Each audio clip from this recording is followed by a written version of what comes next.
Hi YouTube. Today we're going to be talking about a couple of very evil rifles as looked upon by the government. We're going to be looking at the AK-47, the AK platform, or we're looking at the AR-15, the AR platform. And I'm going to show you some of the differences, some of the similarities, and I'm going to give you my opinion on which one I prefer and give you some very limited brief history on these two rifles. And before I get too far into it, you can see both these breeches are open and there is nothing in these rifles. They have been cleared. They are not loaded at all. Nobody can get hurt through the camera. Alright, so we'll start off with the AK. This is a Century Arms Visca, and this is a 100% American-made AK, and that's the reason I chose this. A lot of AK people will lose their mind and say this is a cheap AK, and there's no such thing as a cheap AK in today's times.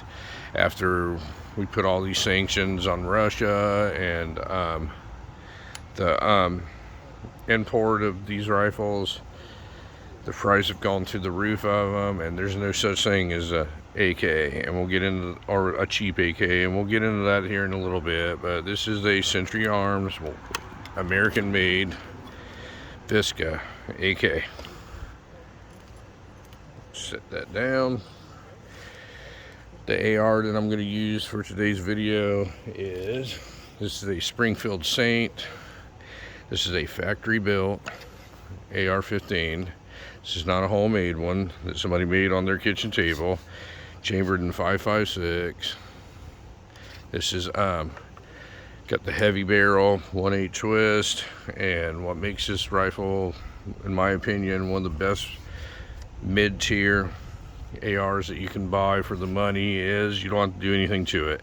Comes with upgraded Bravo Company furniture, the handguard, the grip, the trigger guard, and the stock. It's all made by Bravo Company. That all comes on it from the factory.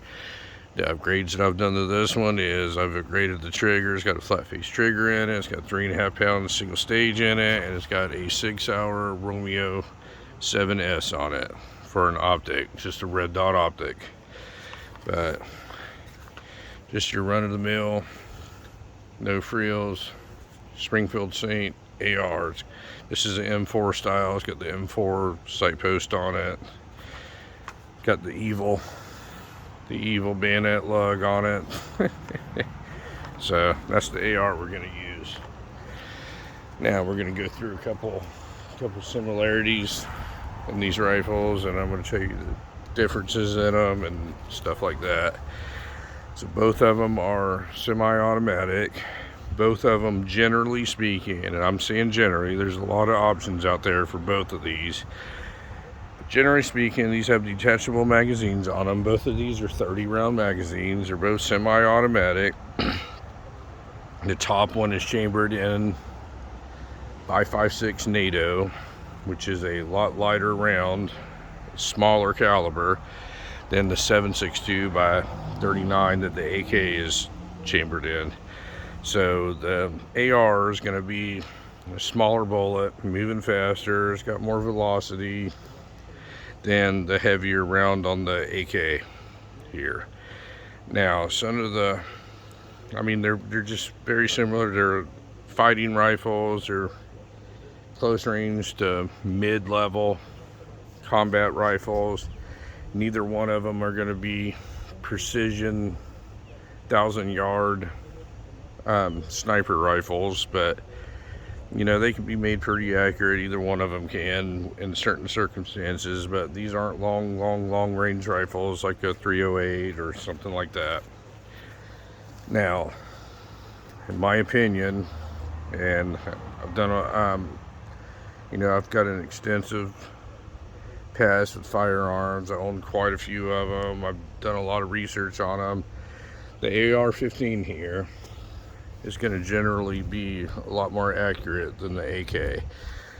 The AR-15 is more precisely put together.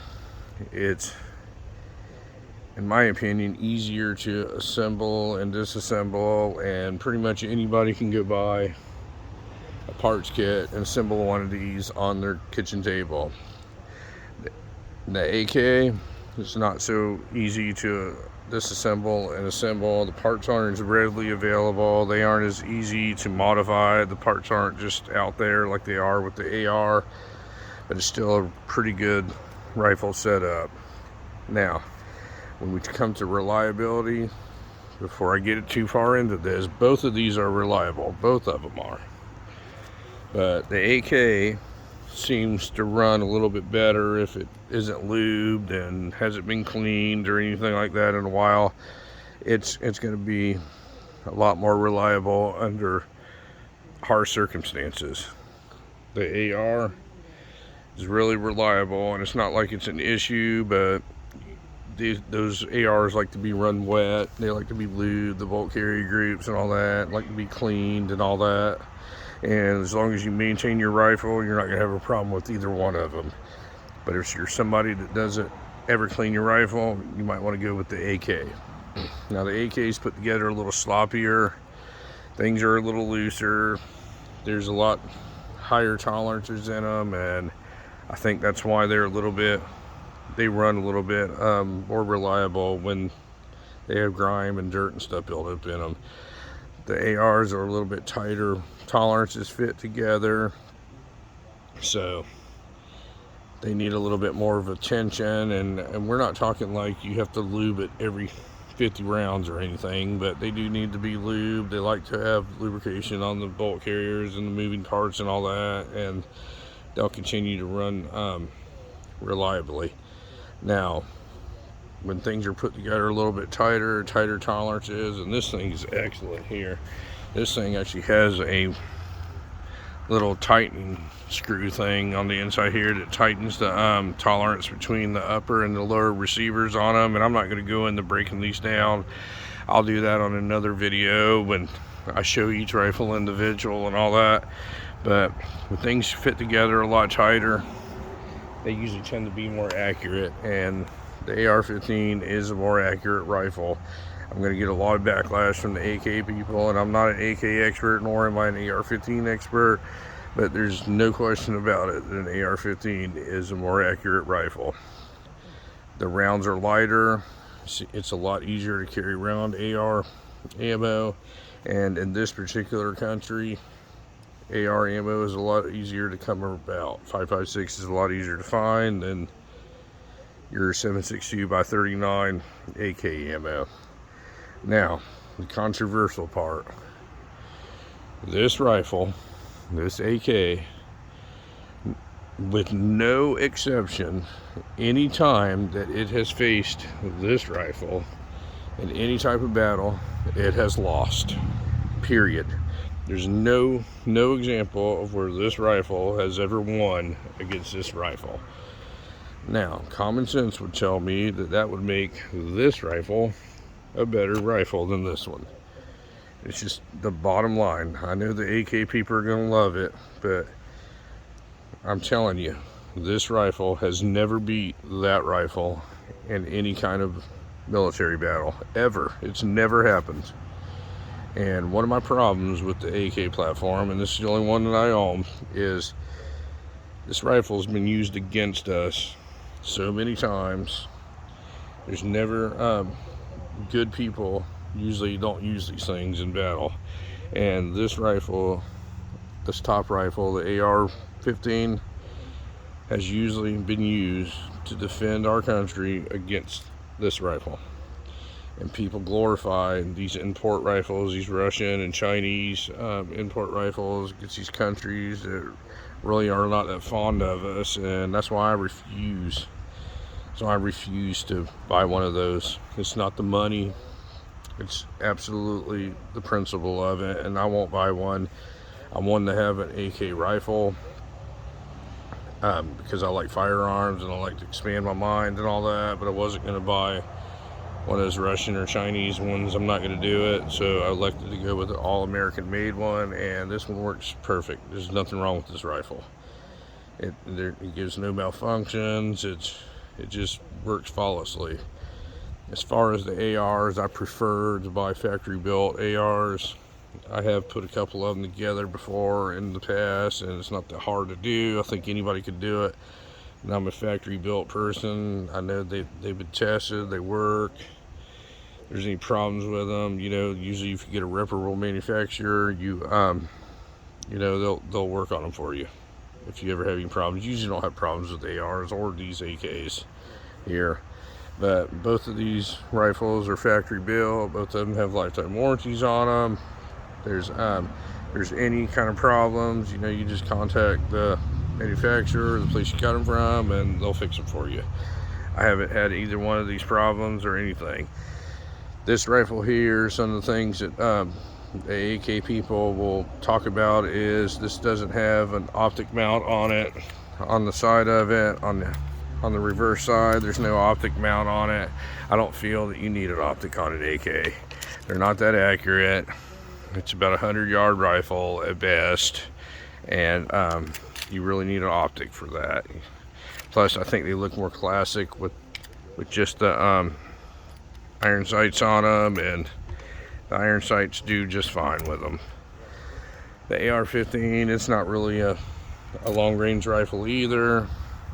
I use an optic on it because I'm not really, this is a flat top receiver on this one, and I'm not really a flip up sight kind of guy.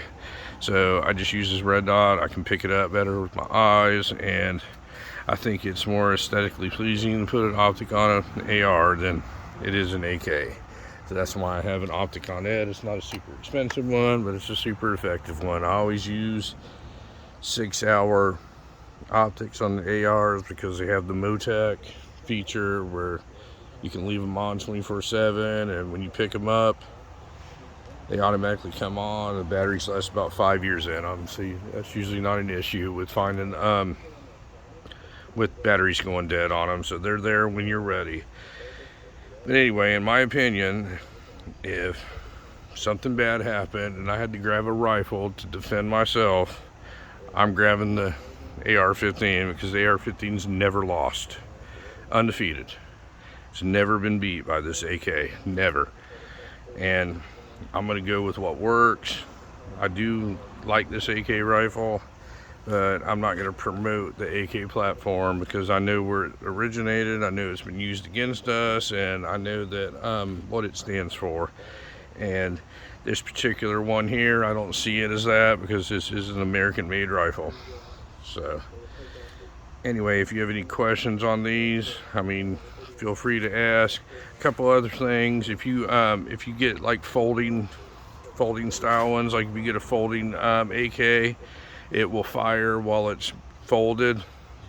The AR-15 will not, because the AR-15 has a buffer tube system here, and as a buffer goes back in that has to operate in order for the rifle to operate, so you cannot fire it while it's folded. Now, like companies like Sig Sauer have made like the MCX line, and it's not really an AR-15. It's very similar. It has similar controls and all that, but they'll fire while they're folded. But generally speaking, the regular AR-15 will not fire while it's folded. The AK has been around since 1949. The AR-15 was developed in 1959 to defend us against these things.